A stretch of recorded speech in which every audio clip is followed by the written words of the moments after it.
There we go.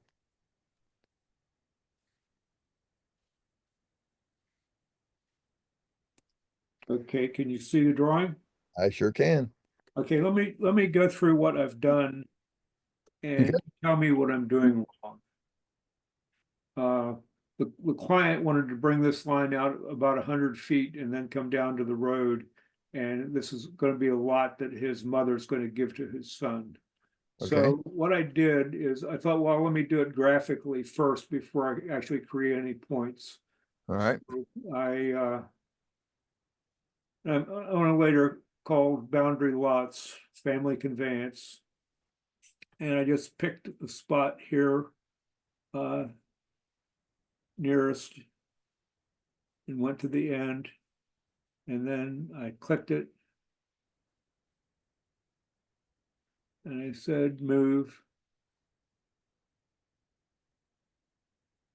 And then I went to my edit command and extend and lengthen.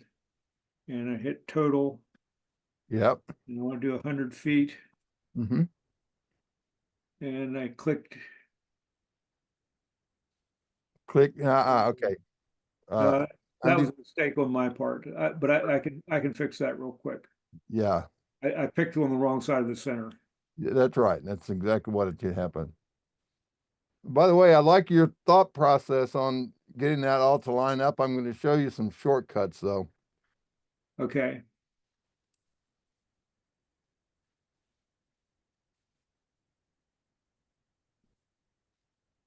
Hmm. Just undo. Just undo a couple times until you're back where you were. Oh, okay.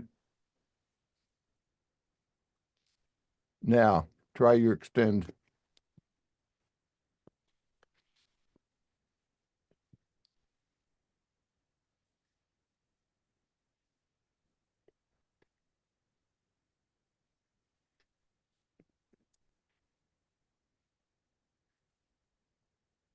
There you go. Okay. Then I went, and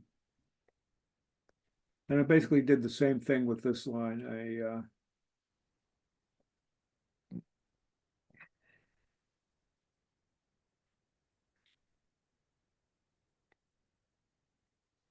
Yeah, because you want those two parallel. Okay.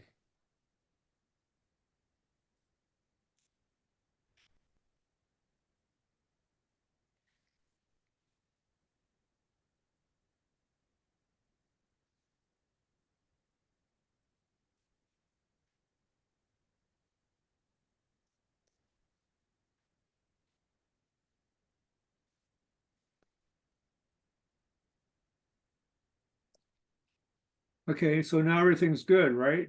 Yeah. Now watch what happens when I hit save. Oh boy, this again.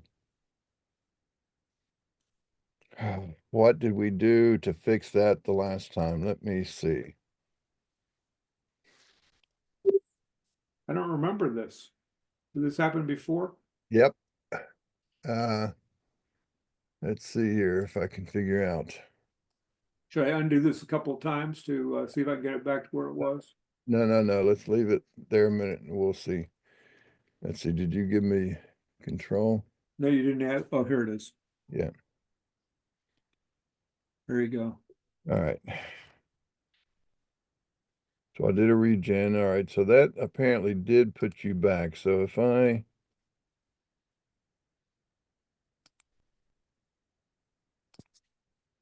take that move from there up to there, extend this. Uh-huh.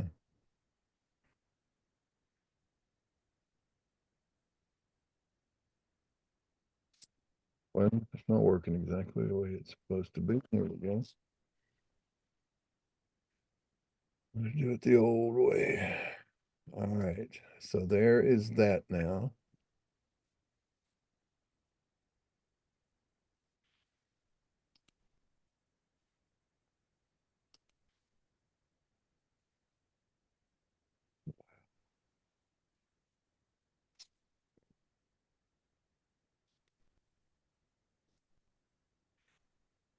And I tried it in 2024 and it does the same thing.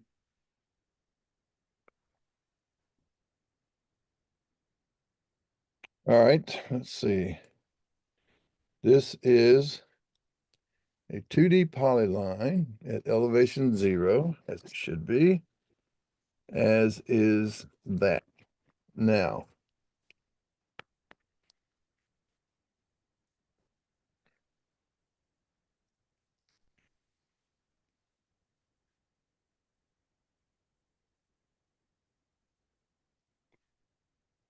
all right, so there's everything.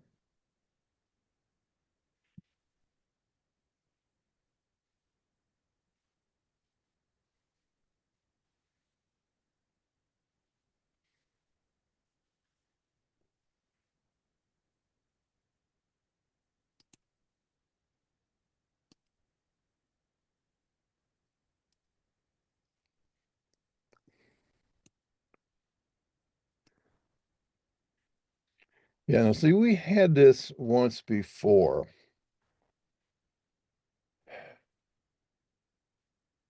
And I don't recall, there's something in the drawing that is causing this. So if I were to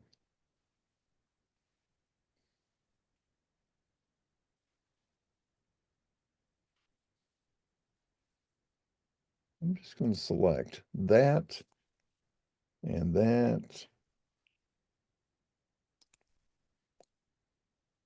Oops. Forget what software I'm in. Okay, so I'm going to select those three things. And I'm going to W block. I'm going to write a block. And so down here is where this is going to go. So I'm going to hit that dot, dot, dot. Now navigate me to this folder. That's you're in it. Oh, okay. So I'm going to just call this one temp and say, okay. Now, for whatever reason,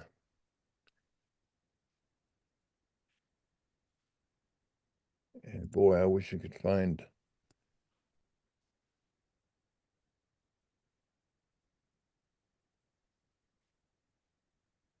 why that's happening. Let's see. Try a couple of things. All right, we've got that saved out there now. So if I were to, let me save this for a minute, say, or freeze this rather. All right. Good so far. Let's see how many.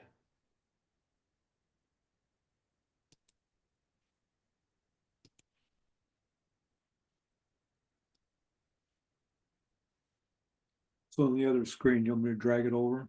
Yes, please.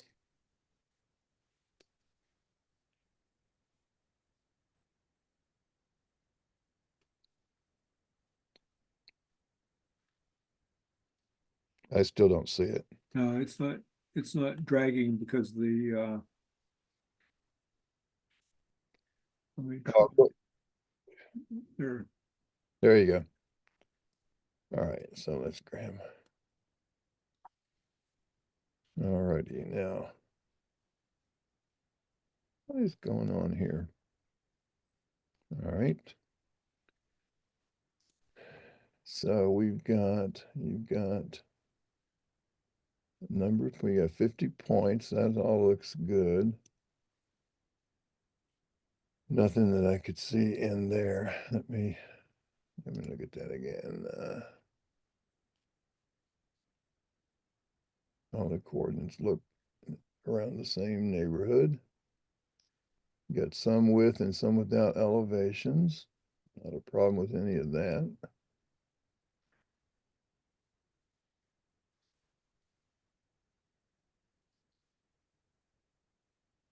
All right, is there anything outside of this that you're aware of that No, you need to keep? All right, I'm going to just try this. I'm going to edit. I'm going to erase outside, and I'm just going to give it this box so that anything that won't erase the image, will it? No, it's frozen off. So if we thaw that back, there it is. Okay.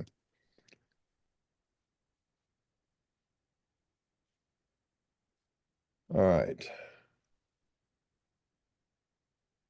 So we've done that. Now, let me take a look here for a minute.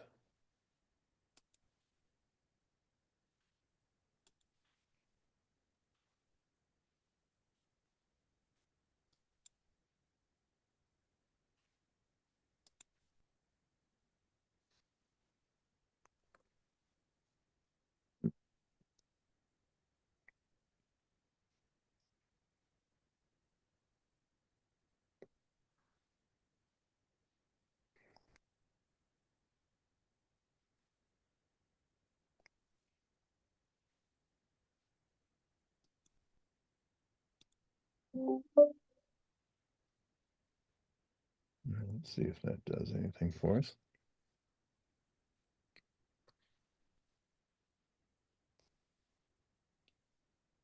Oh, renaming layers. I need to escape that. All right. Oh, crap. Right.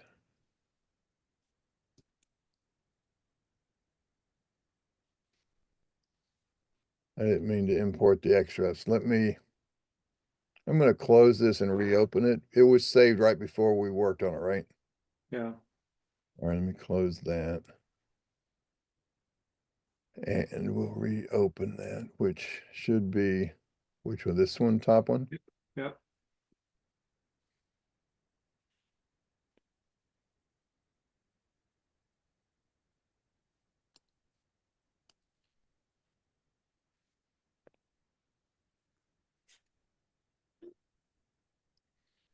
All right, now let's do that again here.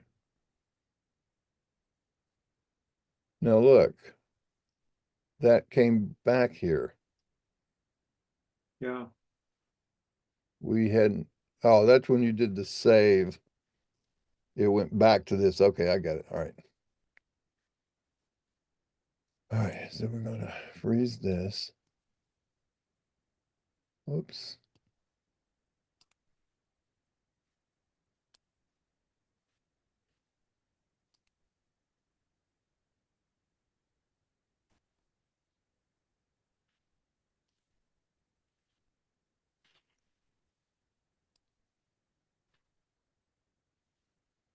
All right, let's see.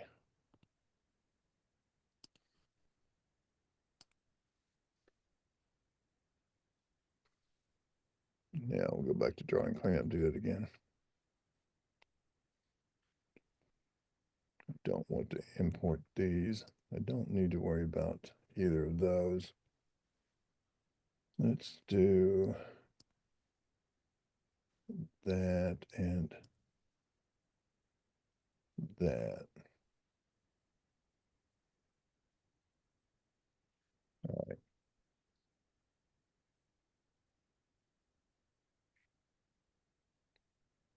There were 3 blank text entities, which shouldn't have caused any problem. So why is it going back?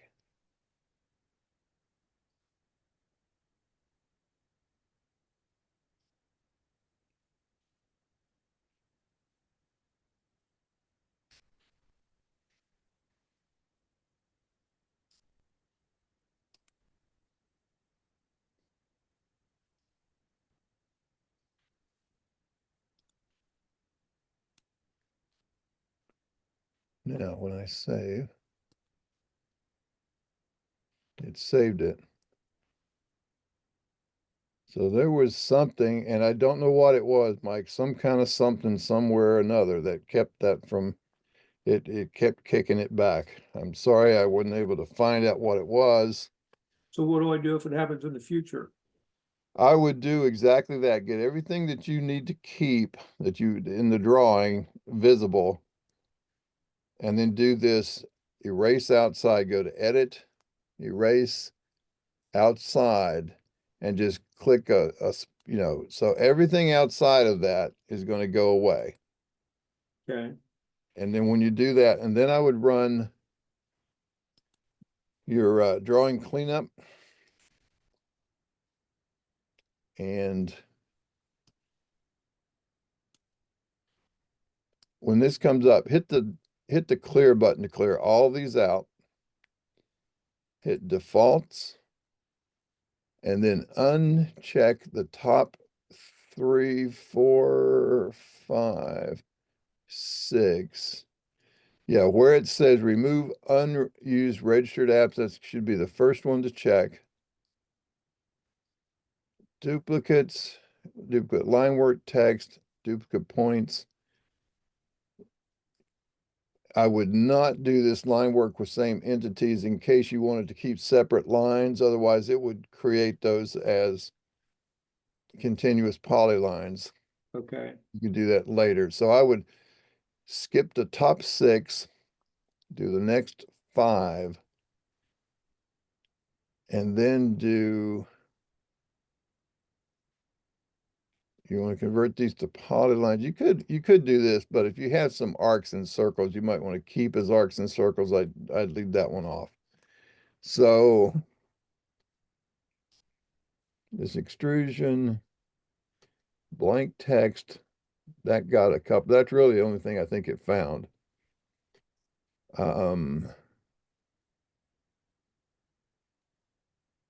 would uncheck this and uncheck this.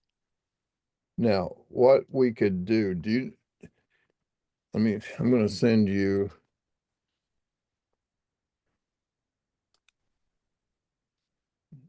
let's see, I'm going to send you this.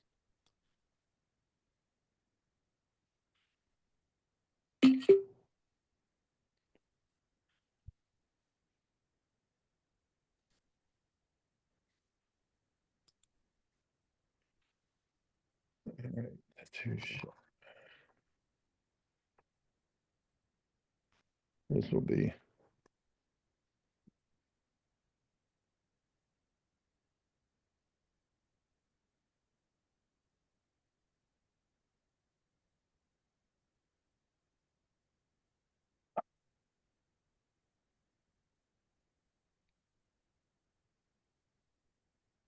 So you should now have that in your email. It's going to be an image file. Just save it, put it right on your desktop somewhere so you can pop it up and look at it to see which ones to turn on and off. Okay, it hasn't come yet, but I'll do that when it does. Yeah, when it gets there. So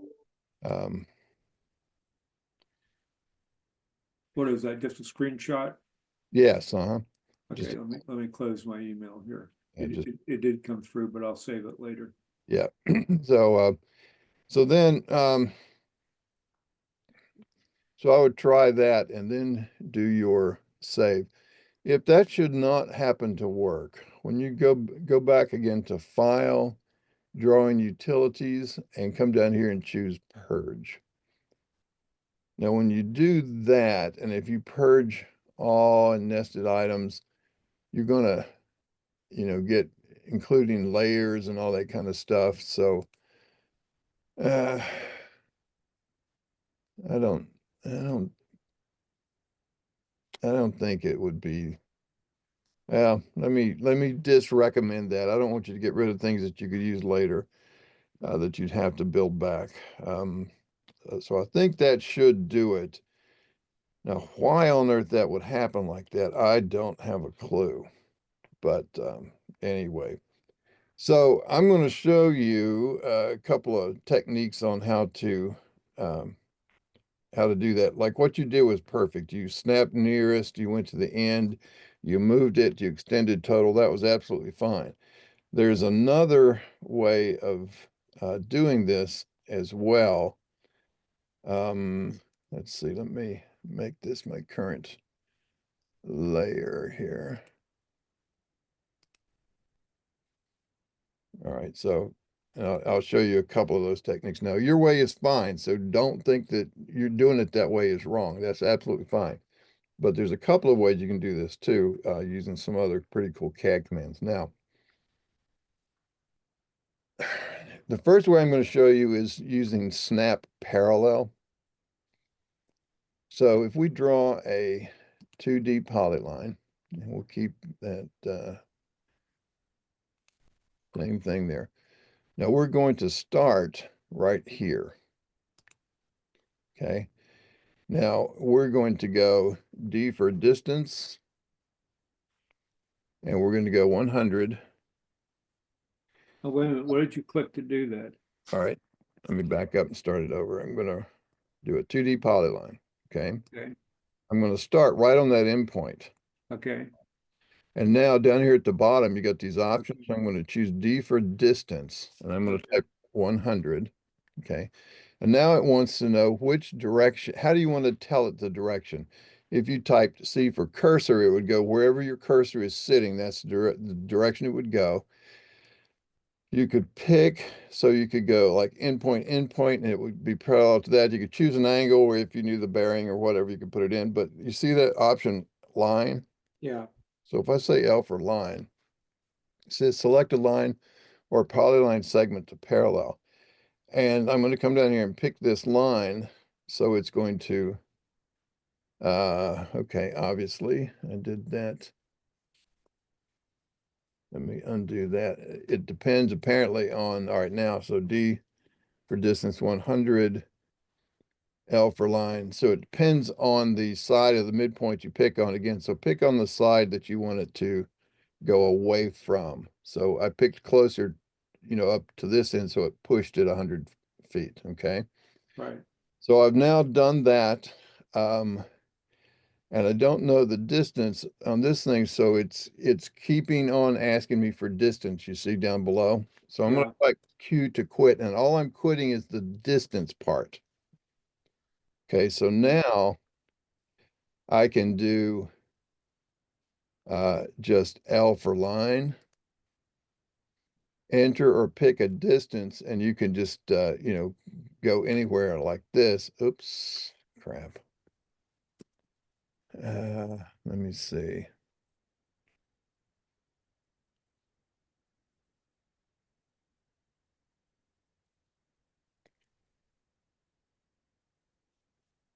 If I did line, why didn't it ask me for that line?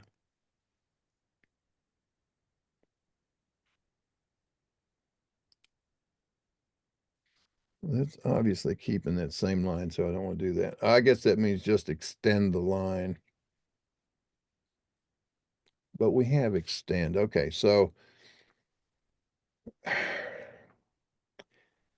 guess we could do D for distance again, and this time we'll just show it to, or just, well, we just go another 100 feet if we want. Again, this time we're going to go L for line, and we'll pick this side of this midpoint. And then Q to quit, and then hit enter to finish. And then you go back to extend that as well. All right, so that did it that way. Now here's actually what I was starting to show you a minute ago is the snap command where you can snap parallel. So if we draw a 2D polyline, just like before, we start down here, and now we're going to do a snap up here. There's this snap parallel. okay, Now, the way this works is it says snap to parallel to. Now, you don't actually click it. You just hover the mouse, and then when it comes up and says parallel, you see how it puts you that little line there? yeah, And so you just, I think, type,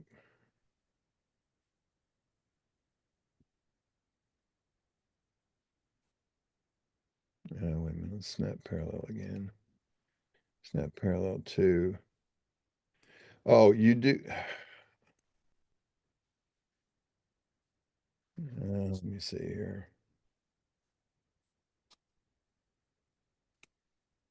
Snap parallel to, so it says parallel. Now I'm just going to come up here.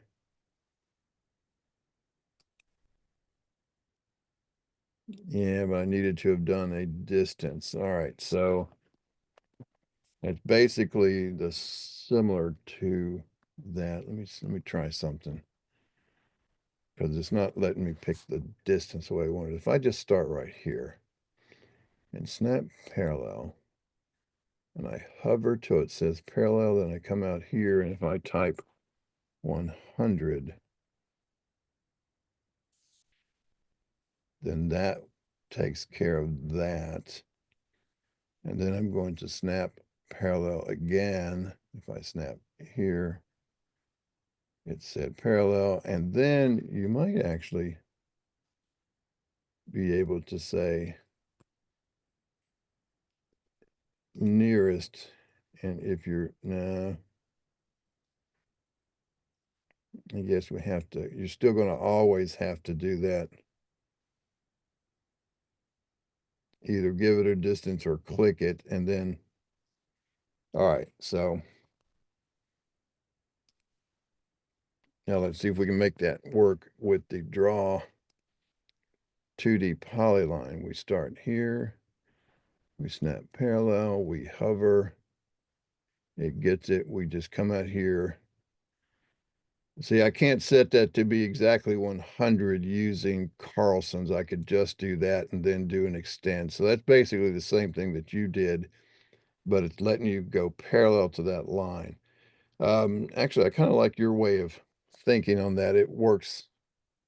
With that, you have to remember a whole lot new. Um, the other thing is,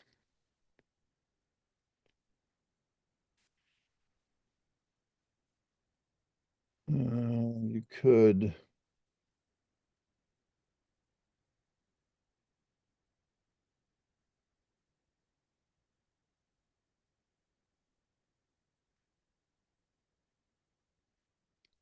let's see if I followed that and then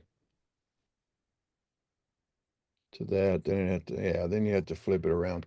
Yeah, I would say just the way you did it was absolutely fine. Just do a near, go to the end, that gets you lined up there.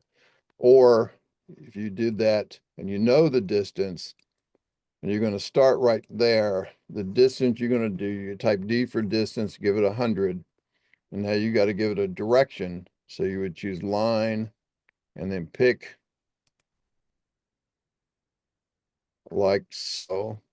Yeah, that's a little bit quicker than the, Then draw it, as snap written. it, move it, and extend it. Yeah.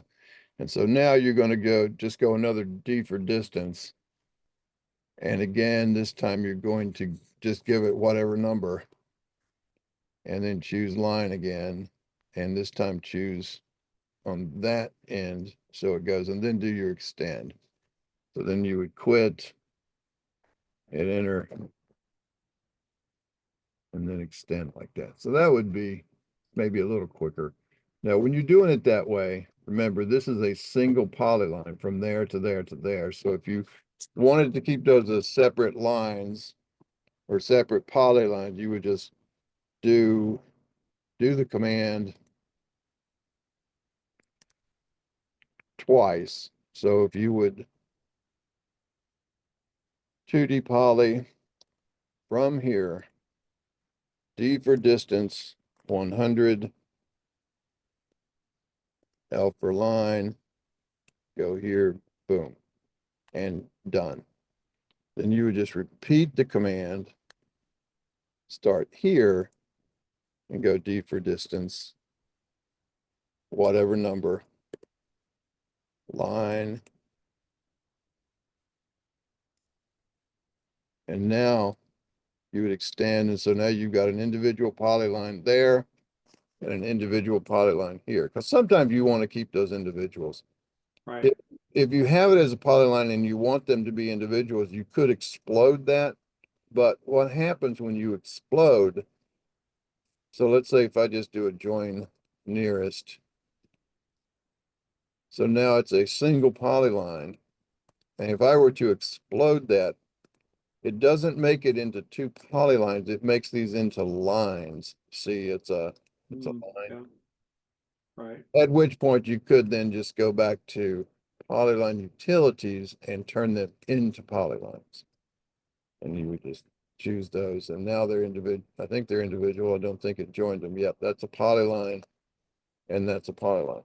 Now, I would recommend keeping them as polylines just because Carlson commands work best with polylines. There's sometimes lines that won't work well with them. Okay, So that would be what I would suggest. Now, as far as what caused that save command, boy, I sure do not know. There was just something in the drawing that was causing that to happen. So now you've got two individual polylines. Or we'll leave them, we'll combine them and make them a single polyline. So there's that polyline. If I save,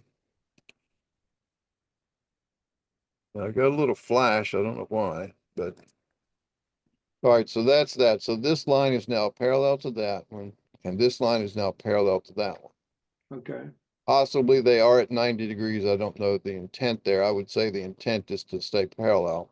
yeah, that is the intent. Now, the other thing is once you created that as a lot, if you had, so let's do this a minute. I'm going to isolate these two things. And if I do an area by interior point, so if I pick inside of here, I just call it a lot one.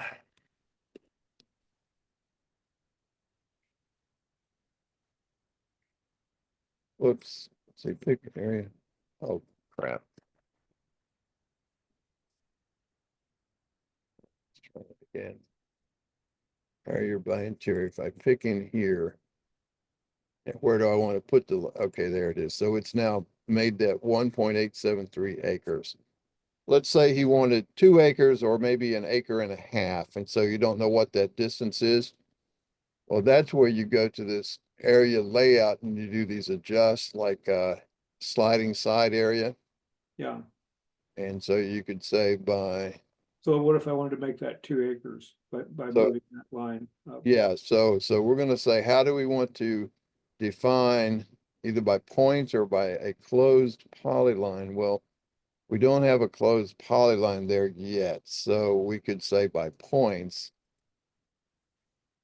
and pick a point or starting point number. So I'm just going to go around my lot. I'm going to say pick down here, pick up here, pick over here, pick over here, and then pick back to there. Now, which segment you want to adjust? We're going to slide this one over here. Yeah, And so we're going to take the newest one. Oh, I don't know which one it did. I think it's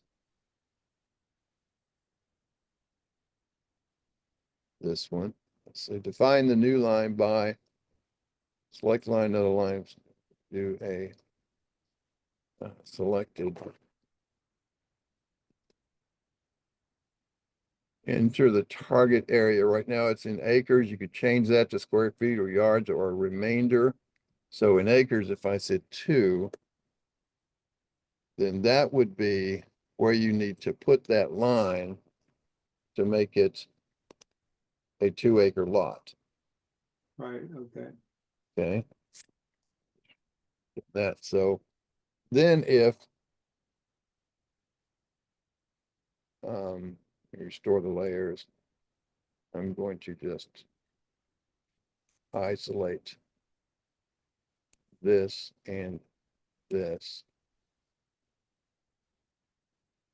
So if I did a draw, oops, not 3D, draw 2D polyline, and I'm just going to continue this down to that endpoint. And now when I do my area by interior point,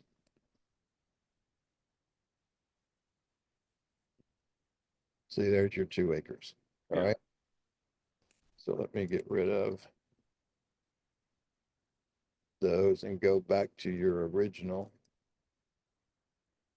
And we get rid of that label too. We don't need that. So that would be 100 feet and the closing leg, and that would be that much area.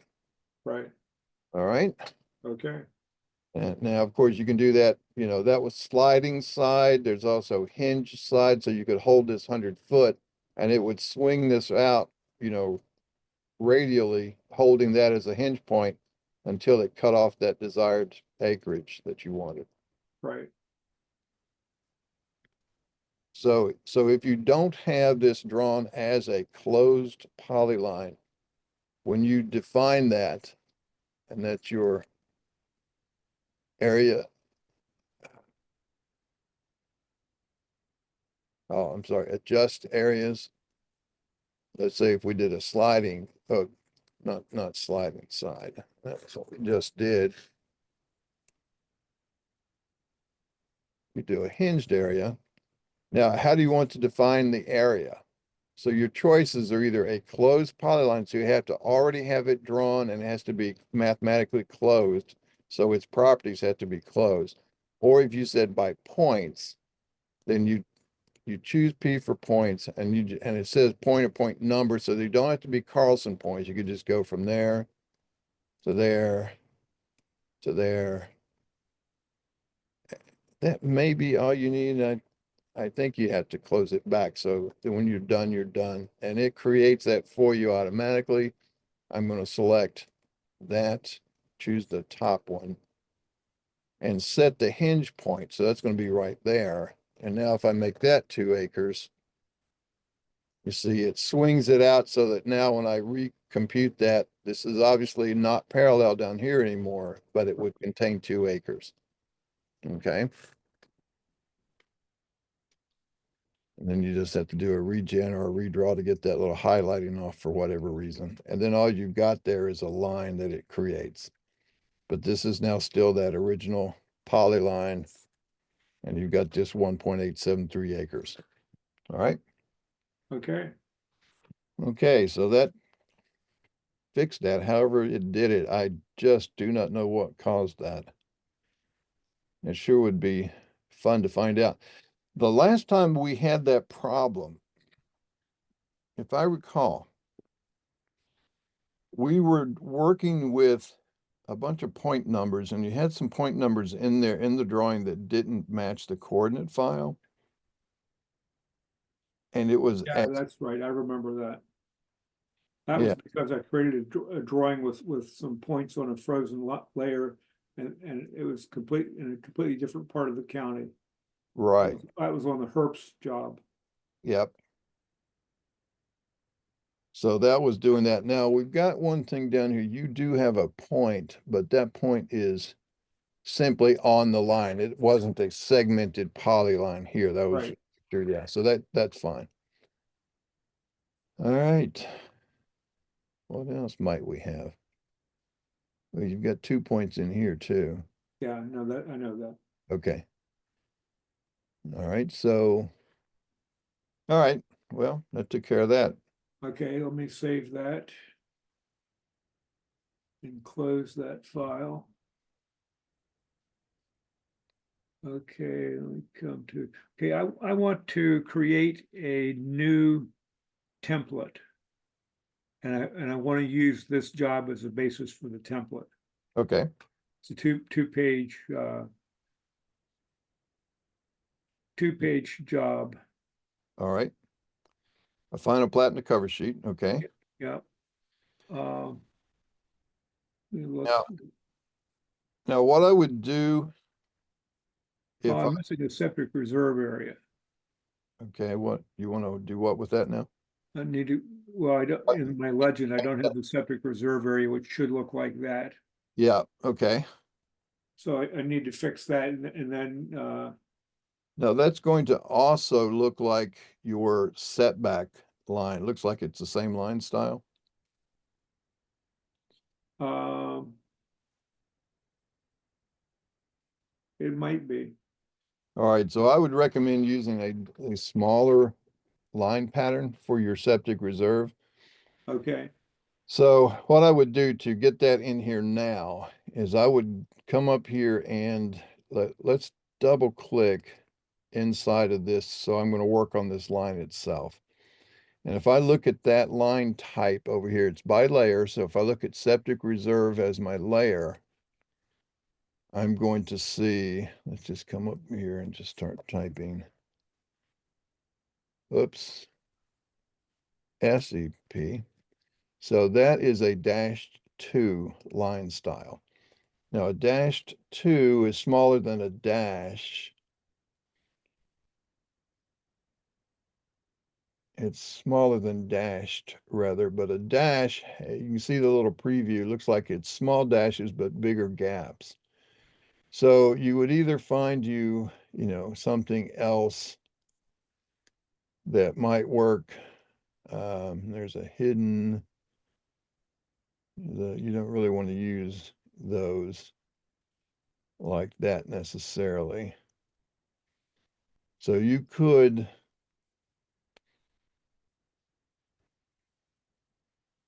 we really want one that's about half of that -2,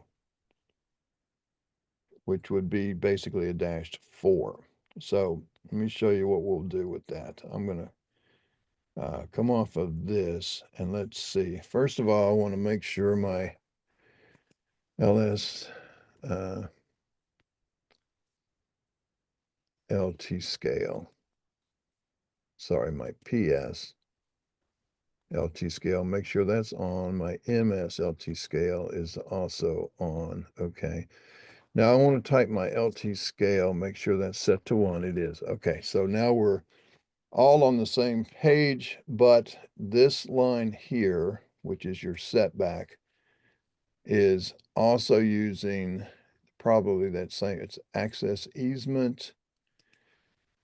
And if I find that access easement layer, see, it's using a line type -2, but it has this other stuff in front of it because that's what this came from a block or something that you exploded originally, or from an XREF.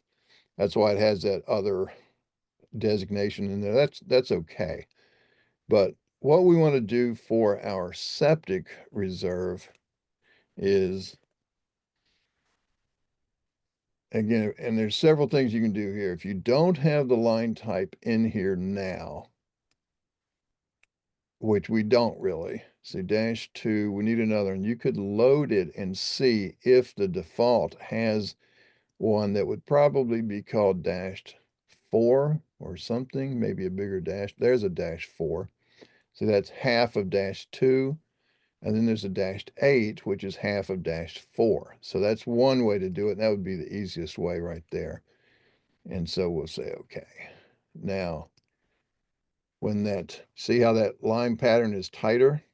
Yeah, And you can also, one of the things that I like to do on these things that form interior shapes is that line type generation, so that it always it always draws the corners. Like this one here looks like, well, you've got individuals there, so they will always draw the corners. But this is a closed figure. You see how the corner is maybe in a gap? yeah, If you select that and look at its properties and it says line type generation, when it says yes, then it repeats the pattern of the gap through the vertices. So if that vertex should happen to fall right where a gap is supposed to be, it will put it where it'll put the gap right there on that point. But if you say no, then it always starts the dash pattern over again at every vertex.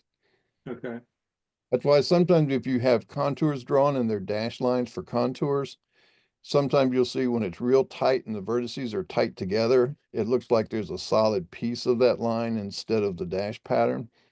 So that's usually the first thing to check on, is to see if you indeed have those contour lines with line type generation turned off. Then if you select them and turn them back on, it will flow through those vertices and you won't see those solid chunks. All right, so now we've got this as a uh, pattern here. And now to add it over here, we'll click out of this and we'll take this line, which is that -2, and we'll just copy it if we copy it from this endpoint down to this endpoint, it'll line up, and then we'll select it and we'll choose -4 right there. And also you probably want to change its color to either by layer or make it white if it happens to be that color on that layer definition. Because right now these, like here's a setback, and you see how it's gray? Yeah, If I go inside and I select it, it is gray, it's on setback limit. Now, is this line a setback limit line also? no, that's a access easement. Okay, so that's also the same. Now, because it's,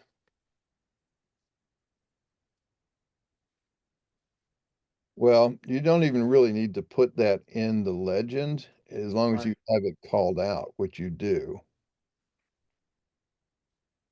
You get a 40-foot easement. So you could leave that one without being patterned. Um, the property line, do you have the, yeah, existing boundary you've got shown. Let's see, what is that?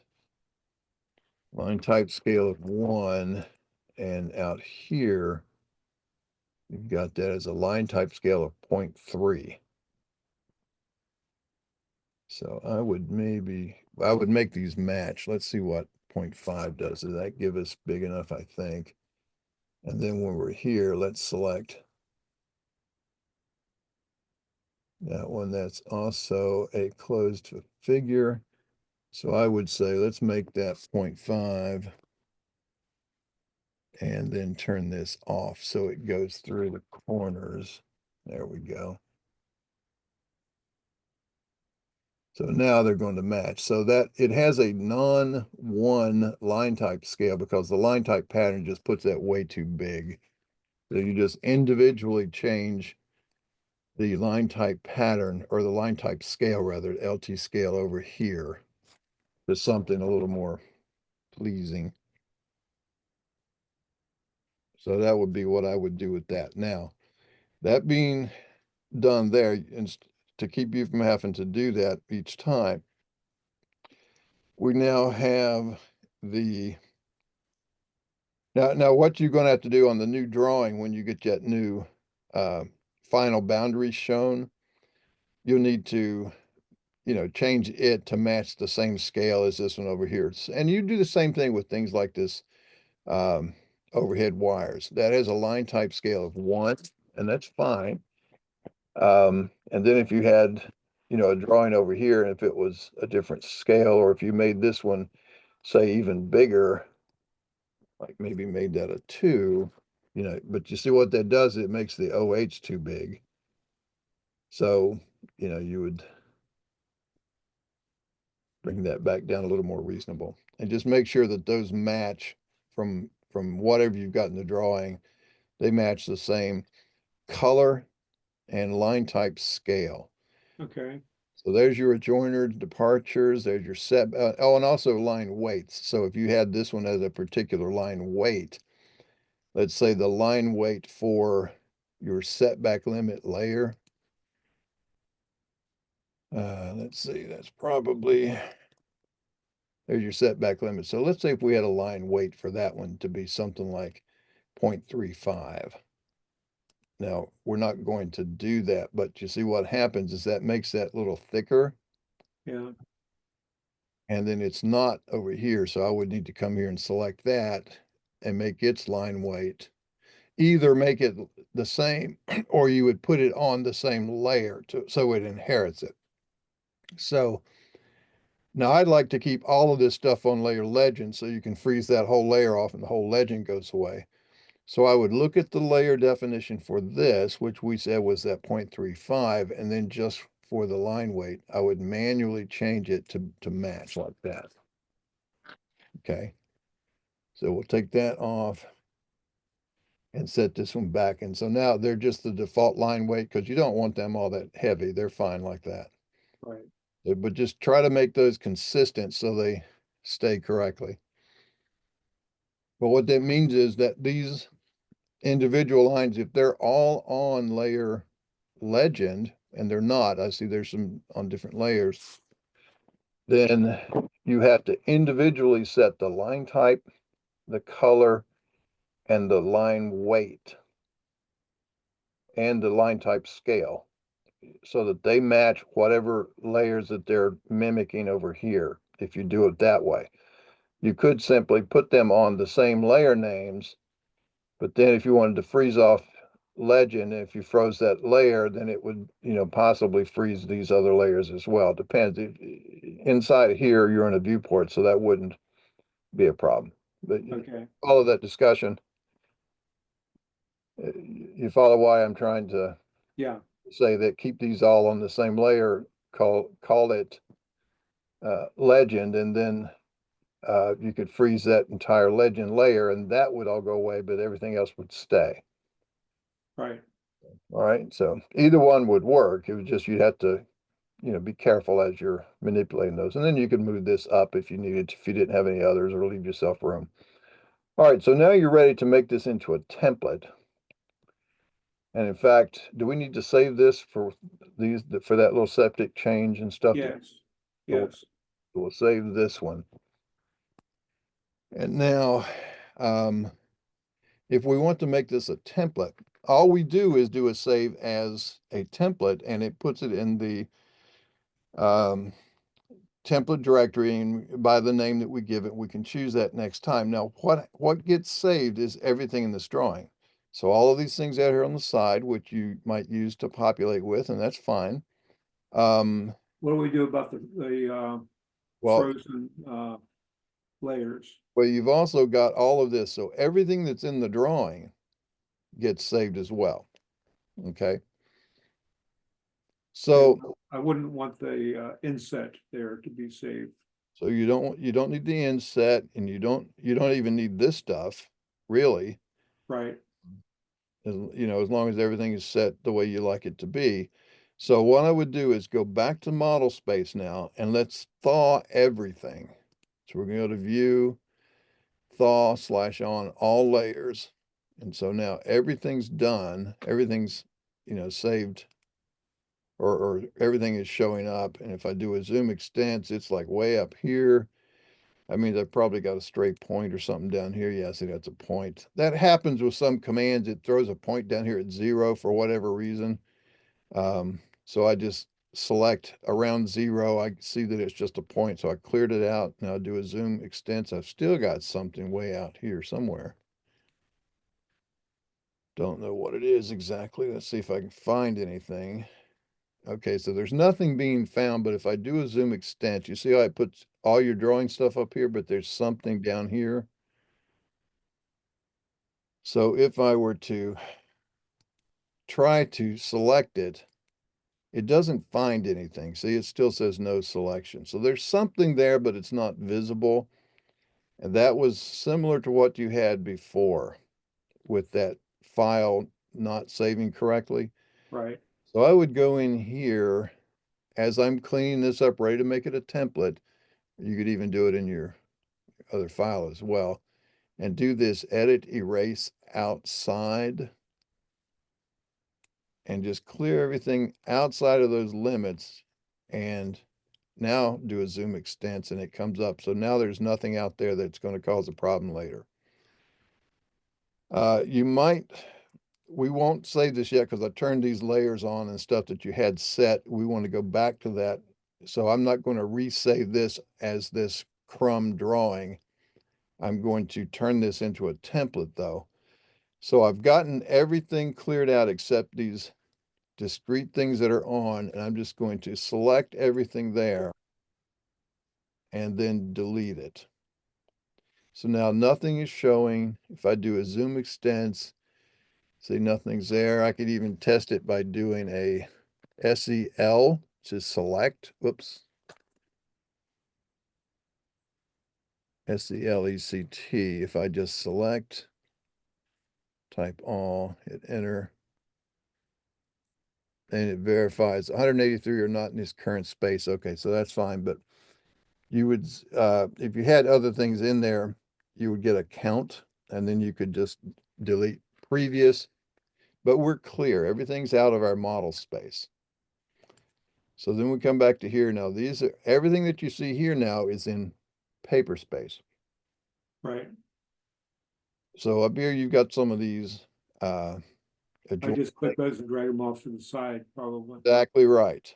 You would just take all of those things there and let's just do a move and let's move them over here. Okay.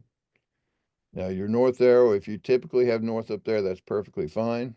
We would save that as it's going to be. And now you have right here a viewport.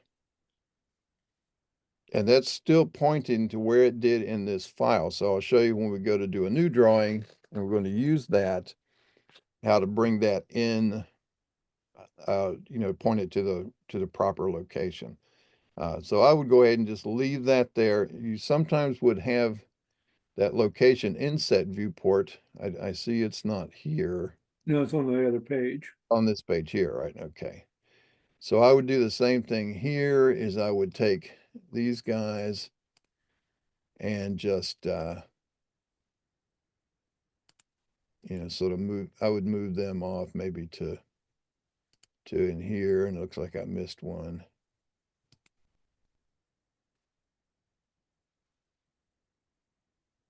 So they're there for you to copy and oops, let me see, I did something wrong.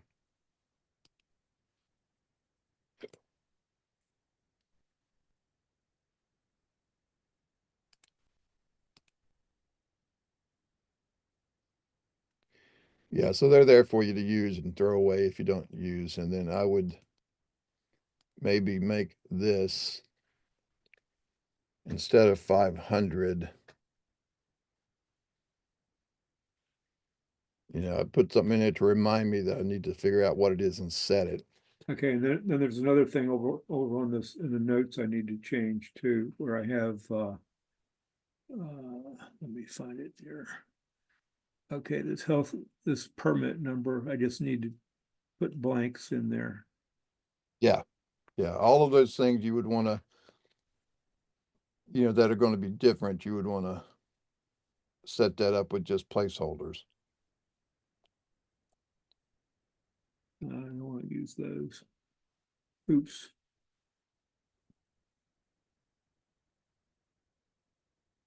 Oh, okay. I do want to take that out because that's not going to be typical. All right.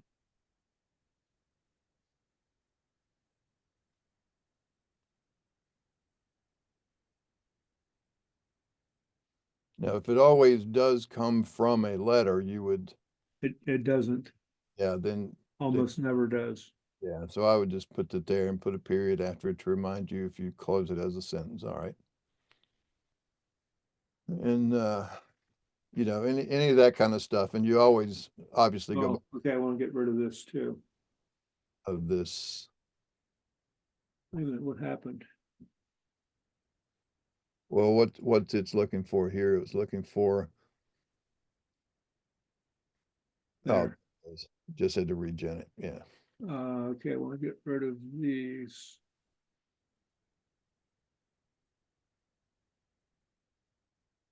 All right. Okay, then what do I do about the CRD file? Um, one thing you could do with that one, you've got this one pointing to Crum CRD. So you could say, uh, set the coordinate file and just call it, Is this going to change the crumb file? I don't want to change the. oh, no, it's all we're doing is pointing it to a different file. So I'm going to make a new file and I'm just going to call it, let's just call it junk so you know not to use it. Now, right now it's going to go in this 2505 Crum folder. So I would say, let's come up here and, well, I can't find it from there. Let's go up to where we are in right in here. Did you have it? There's your CAD resources. So we'll just make a new file called junk CRD in your CAD resources directory and say open. And so now when you see you've got 0 points, you list all your points and it says 0 listed. All right, so that's a blank, empty new file. And that's where this is pointing right now. Now, when we say this is a template, I don't think it's going to associate with that because as a template, it's going to be completely unaware of Carlson things. Okay. Let me change something here real quick. All right. This is driving me crazy. Okay.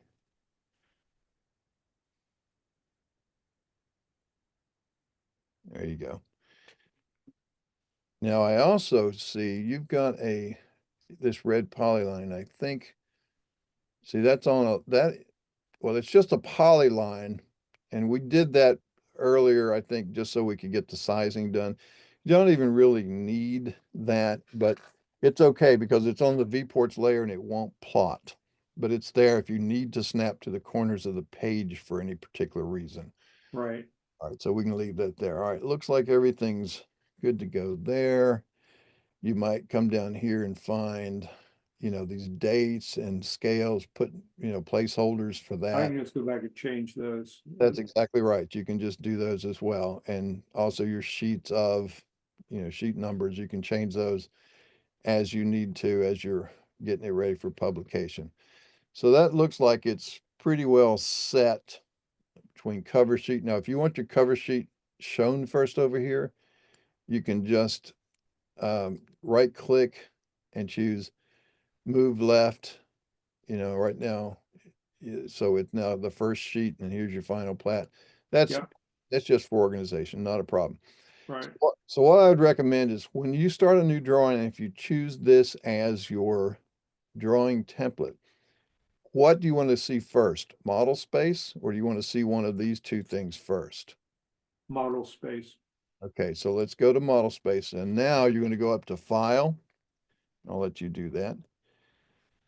So go to file and choose save as.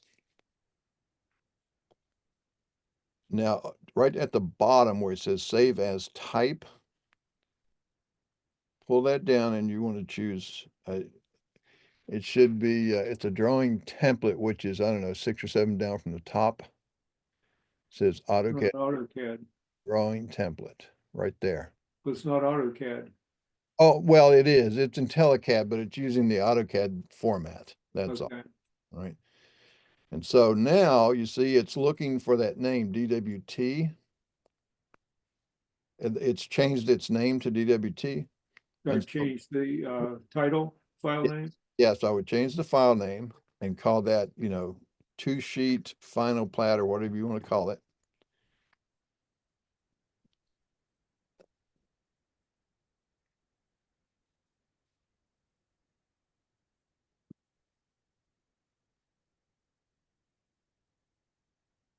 All right, now Okay. wait. Now, before you hit save, look where it's going to save it. Yeah, I don't want to save it there. Right. So you want to pull that down and choose. Let's see if you see that third one down where it goes to your Carlson Support folder. That's the one you want. Okay. And so now you could just hit, and you see all those DWTs that are in there. Yeah. Okay, now you can hit save.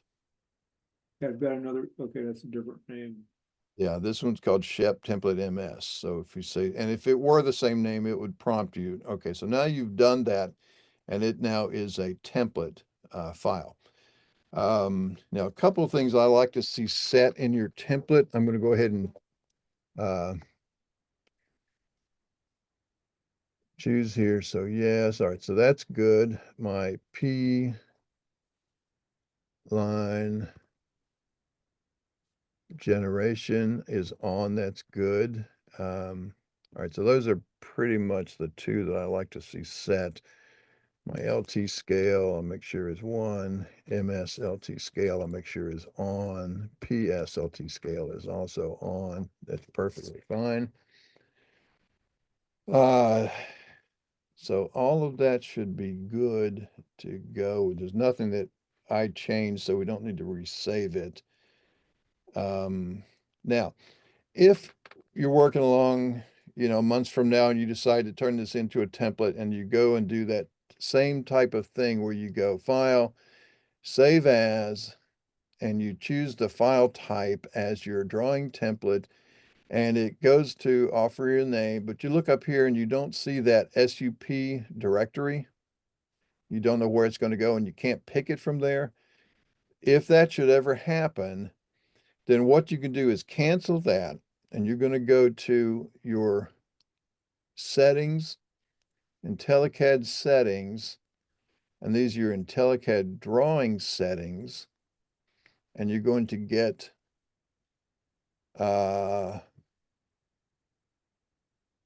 well,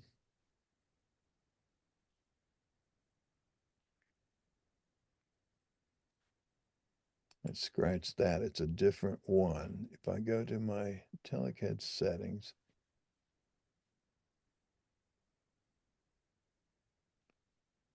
take a look at this one for a minute. Nope.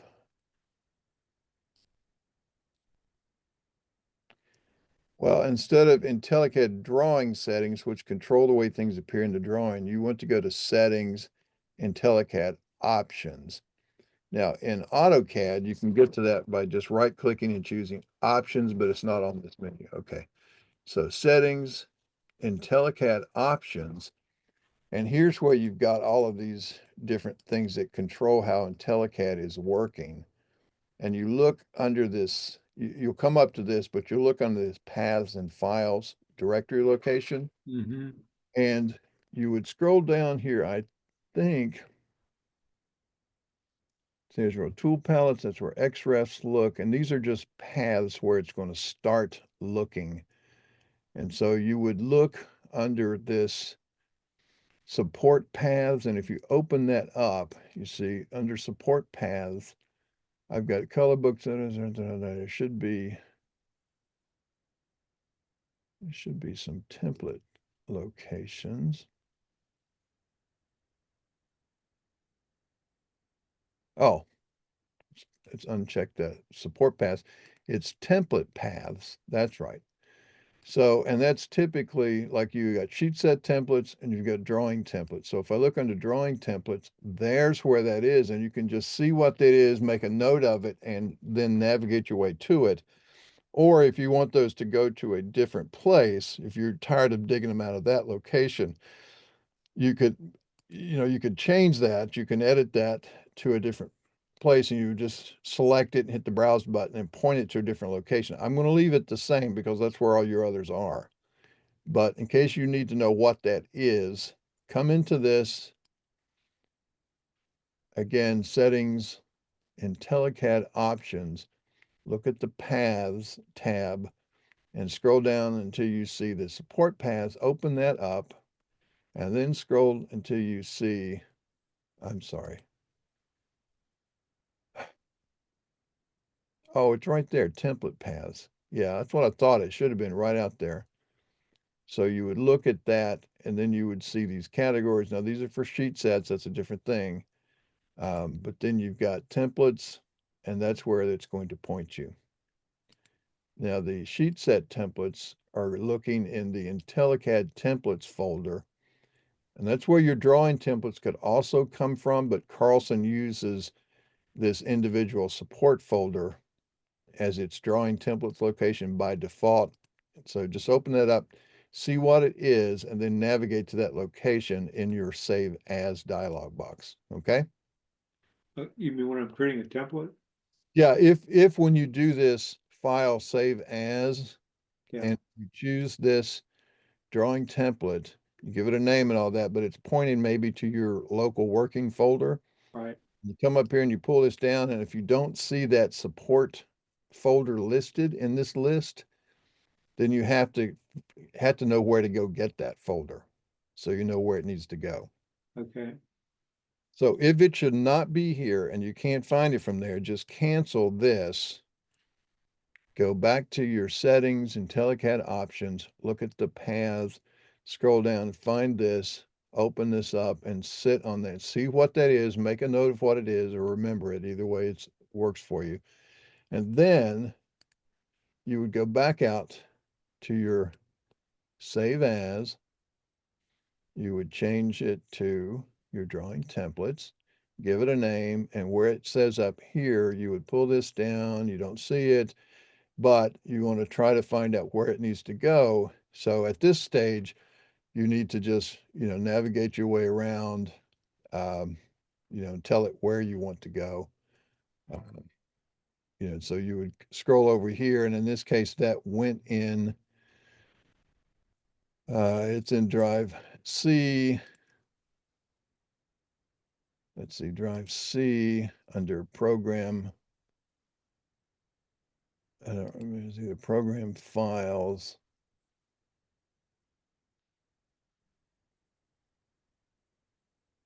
There's your support template. There's a support templates. Now those are the IntelliCAD ones. So this one must have been in program data.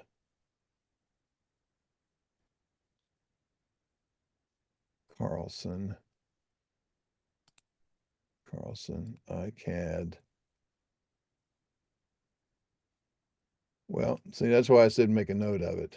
Let's go back and find our IntelliCAD options, paths, templates. It was in under users, SHEPP app data, roaming, Carlson. Okay, so then when I did my save as drawing template, and if I then change the name, and then I would go over here and start navigating my way around to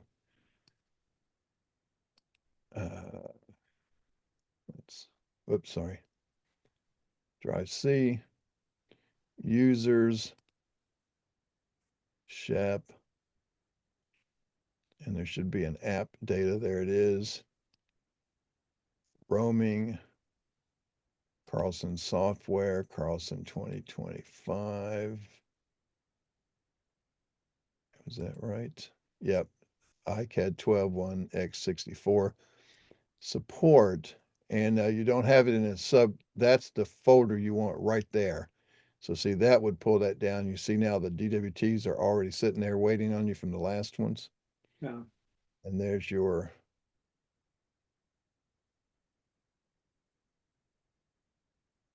where's the SHEPP template MS? It should be in there.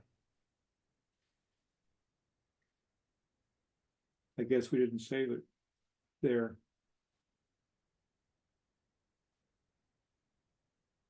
Well, let's see. Oh, it went in iCAD 10, so that would have been back in your 2024 version. So it's in there now as well. So now that we're in the right place, if we save it, oh, I'm glad we caught that actually. Because when we pulled that down from that list and we saw support, we just took it, but that was left over from the last time. It might have been in 2024 or even an earlier version. All right, so now that happens to be there ready to go. So let's close that and go ahead and start a new drawing, and I'll show you how to step into this. Okay.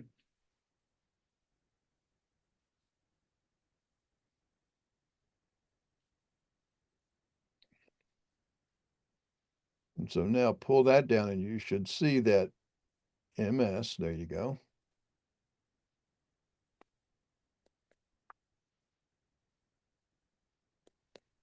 And now it's going to drawing prefixes blank. I'll just leave that fine, that's okay. Don't know why it came up with that exactly, but anyway. All right, so now you would set, and now it's looking at 2024 jobs. So you would go, navigate your way to a different spot if you needed. 2024. Why is it looking at 2024 jobs? All right, that's because cancel all this. Let me show you where that's picking that up. So if you wanted to always look at 2025, go ahead, cancel all the way out. Cancel, exit.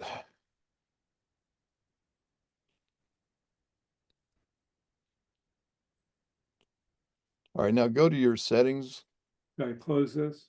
No, just leave it open. We need to be in a drawing. We'll just leave it open for now. So go to settings, Carlson configure. And now over there where it says startup settings on the far right, yeah, click that. Okay, it popped up on the other screen. Hold on. Yep. All right, so you see the Carlson 2025 project folder default? Yeah, That's pointing there. So you hit browse and you want to, instead of being there, go ahead and navigate your way to you want the folder that you want to start in when you start looking. Or no, so I would, yeah, and just say okay. All right, so now say okay. And now exit.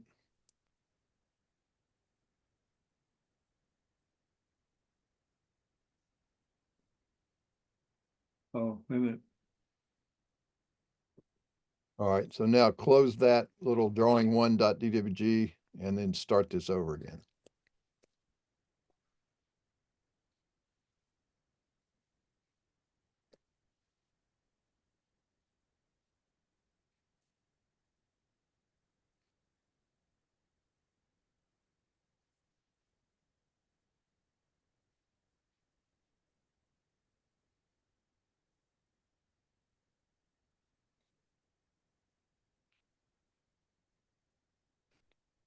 You're going to get that again. And I don't know why it's doing that.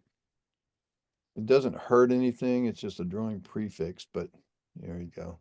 So now you see it's looking at 2025 jobs. Yeah, it's called this junk.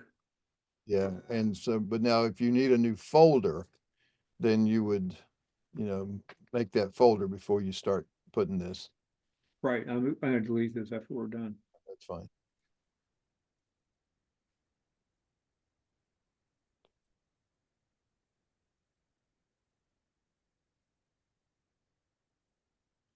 All right. And then that's where you'd set your scale and your coordinate system and all of that kind of stuff. Your coordinate system remains set. These are also things that you set in that Carlson configure. Right, And okay, so that's all fine and good. So we'd say next. And now at this point, it's going to come up and ask you for a coordinate file. And that's where you would point it to. Now you see right now, you see how it's pointing you to junk CRD. And that's yeah, not because in the template, I pointed it there. It just happens to coincidentally be the same name, but it comes in as a suggestion to use yeah, that's what I wanted to do the same name. most Draw. of the time. Yeah. Okay. Right, So we say next at that point, and then it comes up and finishes. And now you see that warning down there below? It says due to known limitation, it's unable to set the annotation scale for a drawing saved in an older drawing format. yeah, Okay, so this comes about because apparently when you save a drawing template in IntelliCAD, it, for whatever reason, puts it back to the AutoCAD 2004 format. I don't know why it does that. So here's what I'll do to fix this. close this. Yeah, I'll go ahead and close that one off. And now I'm going to open that MS template that we just had there a minute ago. Now, notice I opened a DWT, okay? Yeah, right, And you see where it says copyright? Well, that's Carlson. No, that's okay for that. All right. So this, if I were to save this as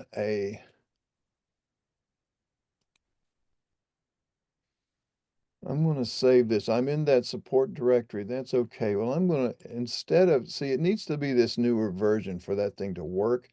When you choose this, for whatever reason, it puts it back to the 2004 format. It should not do that. And I don't think the AutoCAD version does. But because it does, I'm going to save this as a 2018 full-fledged DWG. And actually,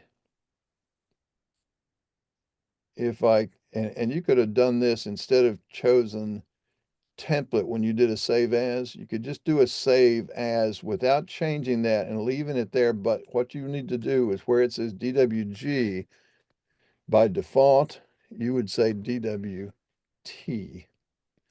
Or you could save it as a DWG in that location, navigate over there and change the file name to be DWT instead of DWG, because that's the only difference between a template and a drawing is that letter. So we're going to save this at this new version now. When I SHEPP template MSDWT in that directory up there, we'll hit save.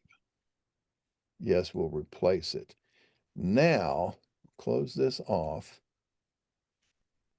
And if we do this start page, new, save from a template, and we'll find that out as this. Choose next. And again, we get that. We'll say, okay, I don't know why. And it will set. And we're looking at 2025 jobs. We'll call it junk again. And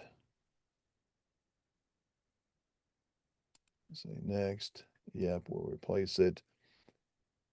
Coordinate file will come up. We'll keep it that same thing as coordinate file. Yep, we'll say next. And now that's up, and I no longer get that message that it says it can't do it. Now, what happens when it does that? If when you are doing, I'm going to do another one now. I'll choose this new drawing and existing template. I'm going to use just one of those that they're using, like let's say this Carlson National CAD Standards Survey Civil. We'll say finish. It still gives me drawing prefixes blank. I'll take a look at that in a minute. We'll just call that one junk 2.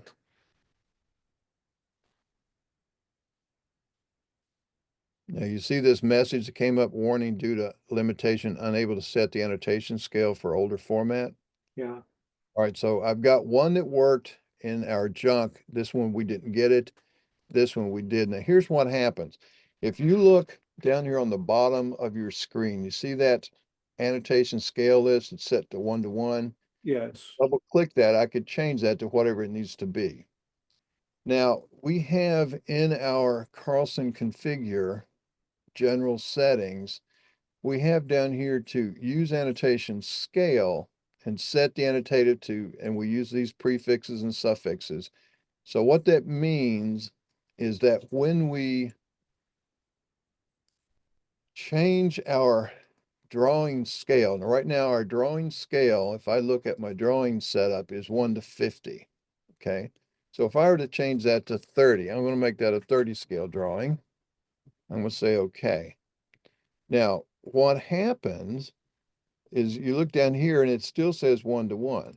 But if I double click that, I can now come up here and choose 1 to 30 so that I would see the results, my text heights and symbol sizes and all that would, my line pattern distances, they would all match as if it's 1 to 30. If I go and do another one, if I set this back, even if, even if I don't do a new one, I can just say maybe put it back to 50. And then you see this warning still comes up right here. yeah, Then I need to manually come down here and change this, and it's very easy to forget. So if I choose 1 to 50, that now syncs me up. Over here, though, in my junk drawing, because I saved it as a 2018, yeah, if I choose that, now you see down here, it's already set to 1 to 50. Now, what right, happens if I change this to, this time let's make it a 20 scale, say okay. You see how now this is already changed and it sets it to that location. Okay, so that's that limitation from that drawing template. So to get around all that, anytime we are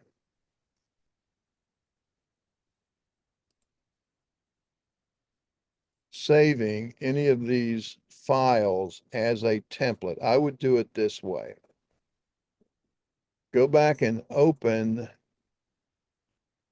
Well, let's do Truslow, for instance, as a, Oh, while we're here on trust, let me yeah. ask you a question. All right, Line type. This is a proposed dedication easement, and okay. it's supposed to be dots. This Uh, doesn't really show up very well as dots. okay. So what? So, well, so what it could be is, see if I do that like so, the first thing I would do is do a regen all that did not fix anything. And I'm going to check for a couple of settings. I'm going to look for MSLT scale. I need to make sure that's on. It is. That means my line type scale should change the patterning of my line types in my model space. All right. And so I see that that's good. I've got a thing over here. It's set to 100 on my annotation scaling. I'll double check my drawing setup, make sure is that still at 100. It is. LT scales at 1. So see if I zoom in really tight, I can't ever see those dots really. So that is, you see that line type scale there is set to 25. Yeah, If that's set to 1, whoops, set that to 1. it's still on 25. Oh, I haven't selected it yet. That's why. So I'll select that, make it 1. Oh, Back to this is with 25. nothing selected. This is the current. So that would be the same as if I said drawing setup and I looked at it over here, that would have been a 25. So if I Okay. said 25 there, that would have done that. Uh, so let's put that back to 1.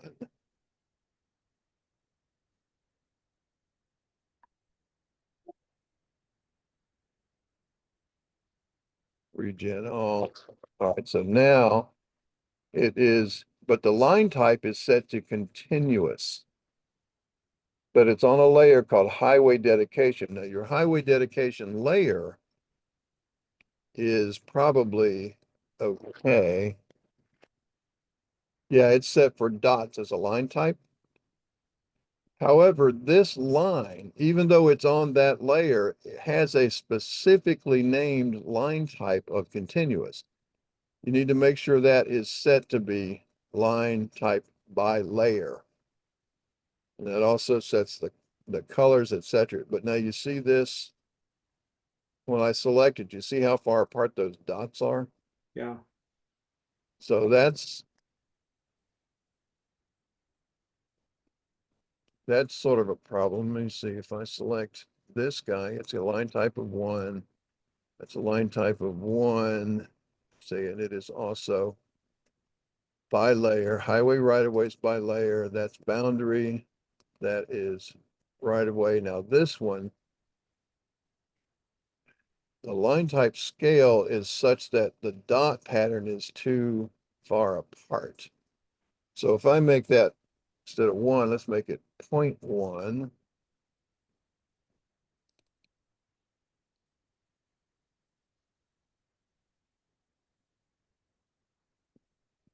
And then let's regen that. Still And did. that's farther apart, doesn't it?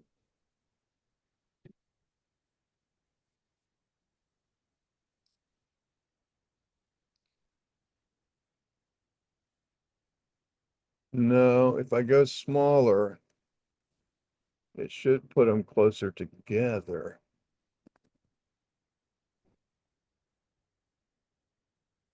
And there's something wrong with that line style.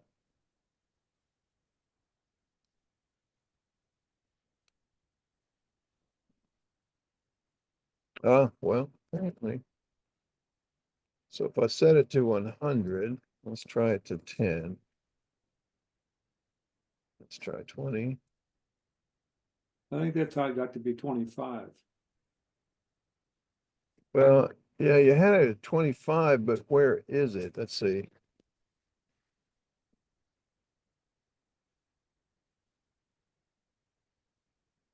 change its.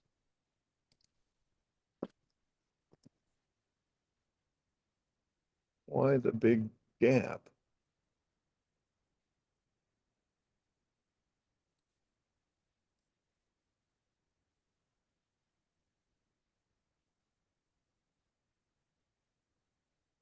Something wrong with that line style of dots.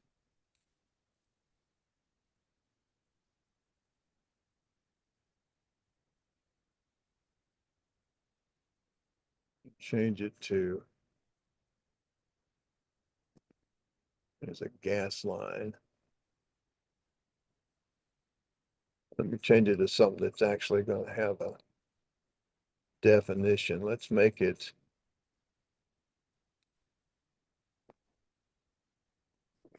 on dash. Still has the line type scale at 25. Yeah, there we go.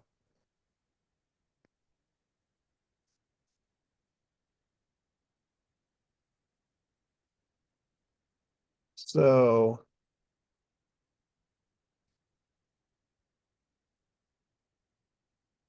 should be one.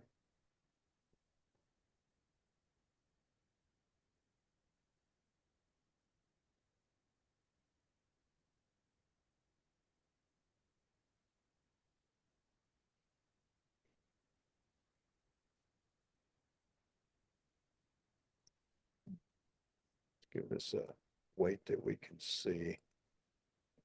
Ah, there we go. Maybe we just needed to up the weight. So now when you see it's selecting 25, like it was, you see the dots are much further apart in the straight section, and we want it to go through the pattern. That's fine. So that spaces that out way too big. So if I make that a 1, that should be what we're looking for. And then if you make it a, say, a 0.5, half that size, do you see how they get closer? Yeah. All right, so now we've given it a specific weight. If we said by layer, that's why it's going away. It's there, but it's just too small to see because of the default. Okay. So I'm going to give it, say this. I'm going to make sure I give it enough size to where I can see it. There we go. Looks like a 0.3. And is that dot spacing okay, or do you want it? Yeah, that should be okay. If they complain about it, I can change it. I know how to do it now. Yeah, that's your 0.5. All right. So now there's no way to set, I wish there were, under layer. Let's find that. Called highway something or other.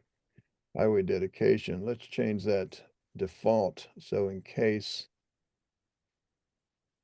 you have something and your current line type is by layer, it will pick up that weight. But there's no way to set a line type scale per layer. You can only set it globally or individually on selected items. Right. So that one's there. Then I would make this one. I would probably set that one down to 0.5. So you're, and if it goes through the corners, yeah, so line type generation, I would say no. So it starts it over at the corners, but you got to be careful because you might have here where it's a little too. See, like from here down around here, the things are too close together. You won't get the pattern in here. So you have to sort of play around and see what gives you the best look. And in this case, we say yes to generate through the corners. So the pattern repeats consistently. You might get a corner that's not actually, that falls in a gap. Right. But in the cases of property lines, you've got the corners actually indicated with a circle. So I would let that stay like that. Okay. Now we've also got these two lines. and that is an overhead utility. That's also overhead utility easement. Okay, so it's an easement. Now that layer, Wonder what happened to the one in the middle there, that went all the way through, now it's disappeared. it went across. Yeah, I don't know.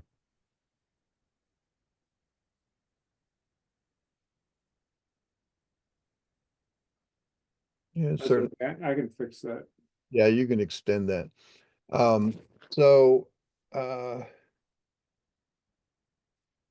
you might take a look at that one. That was the overhead. And this is for the easement. It was an overhead utility easement. It's a dash. You might find that pattern to be a little too spread out. So maybe use dashed two or even dashed with an ED. You can play with those and see. Um, Looks like that was apparently the same thing. If I set it to instead of dash, let's make that a dash two. Yeah, that's a little closer together. Yeah. Now, here's one other thing to show you about as well. Any type of line type that has letters in it, Mhm. see how when you're looking at this, and if you were reading this correctly, that would instead of saying OH, that would read as HO. Right. All right, so what that means is that this polyline started here and went to here. So you can make that change the direction that that is going by simply reversing that polyline. And you would do that up here on the polyline routine. There's this on the polyline toolbar, this reverse polyline, or it's also down here under edit, polyline utilities, reverse polyline. So now when you choose that, it reversed it to go in that direction. So you see how the OH is reading correctly now? Mhm. If you click it, you just keep clicking it and it does what you need to do. Okay. Now, that is, um,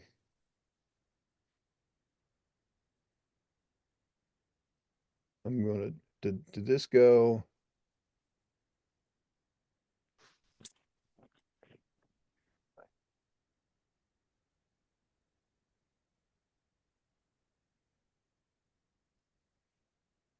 Choose extension here for a second.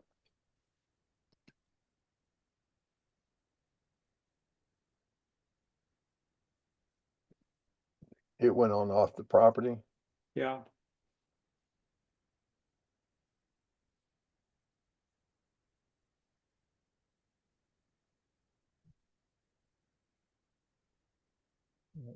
Extension of,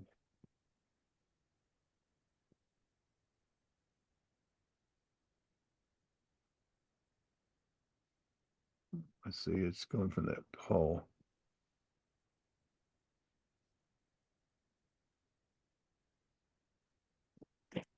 All right, so that goes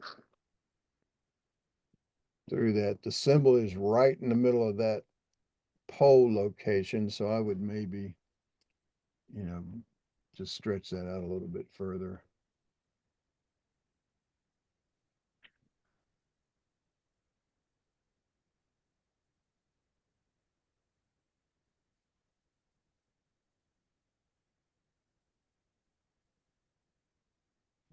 There we go. Well, unfortunately, come on. All right, if I change this line type generation to no, it will start over. I see, it's not going through a point there. If I add a point, not remove, but add, and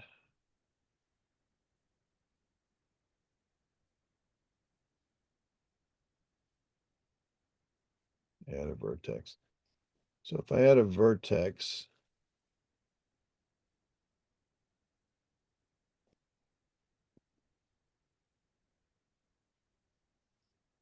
here's my insert. Oh, insertion.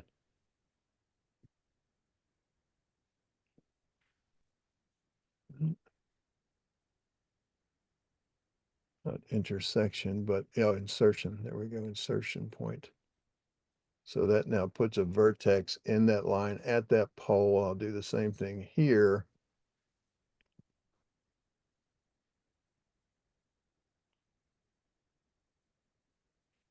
So that way the symbol won't and because I selected it to say not generation, every time it finds a vertex, which in this case now it's straight, but it has those two intervening points where the poles are.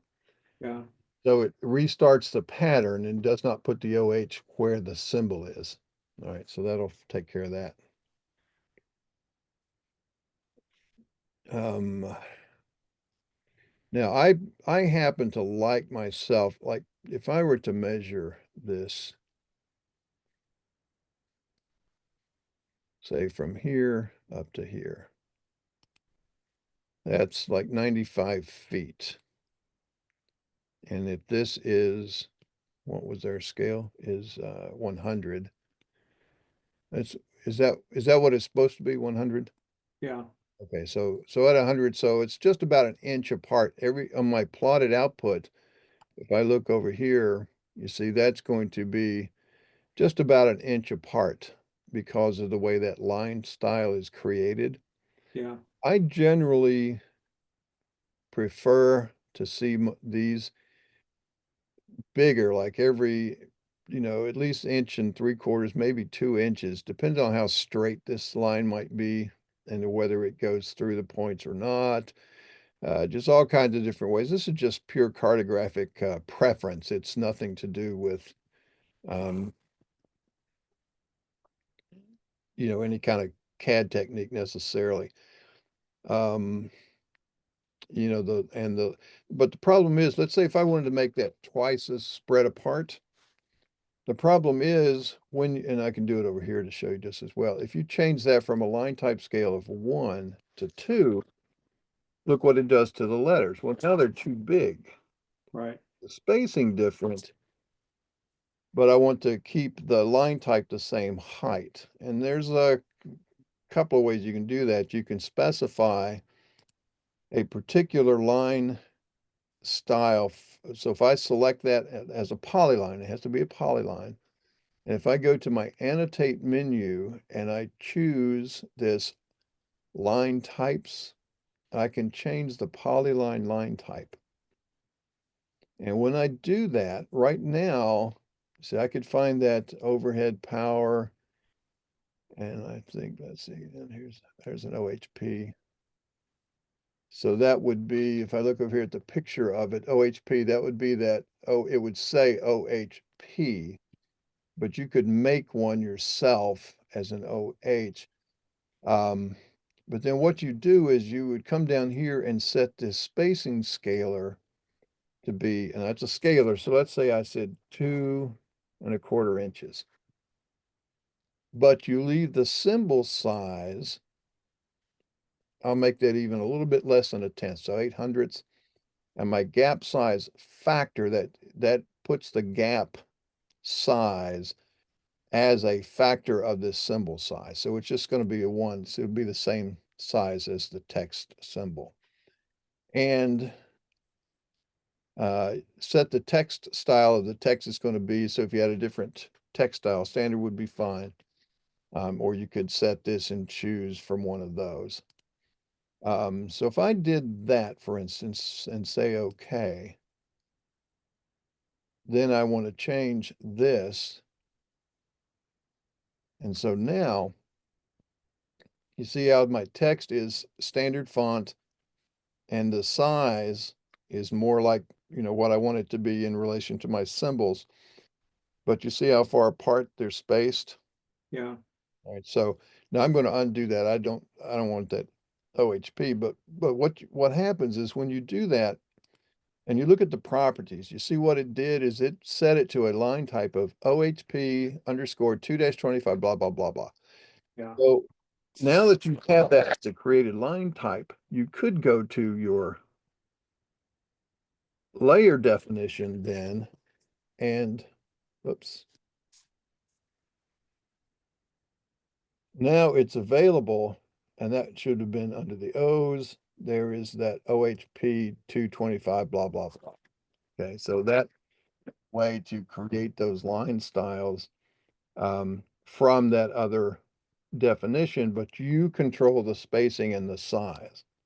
Now we're going to set that back to being by layer because they were fine on yours. I'm just saying if you ever got into a situation where you need it, you could have done that accordingly. Now that has a 1 line type generation. Let's set back to no. So it doesn't put it on that point. All right, so that should be some nice little cleanup for you there. Okay, I've got to go. I've got another meeting to go to. Okey-doke. Well, let me save that for you. Send me a bill. Okay. We haven't, I haven't had one in a while. Yeah, okay. So, well, there hadn't been a whole lot to do, but yeah, I'll tally it up and get it to you. Now, the other thing is on these templates, Mike, we fixed that one by saving that as a 2018 so that that annotation scaling follows. Yeah, But keep your eye on those, and if you find ones that don't work, then you can either open that template file directly, change it, save as to a DWG, the 2018 DWG, and then just change that last letter to be a DWT, make sure it goes there. okay, That'll fix it. If not, then just remember to come down here and manually change that when you change the drawing scale. Okay? right, okay, All right, sir. I thank you, will, sir. you bet. I will save um the recording here. I'll go ahead and stop it and I'll send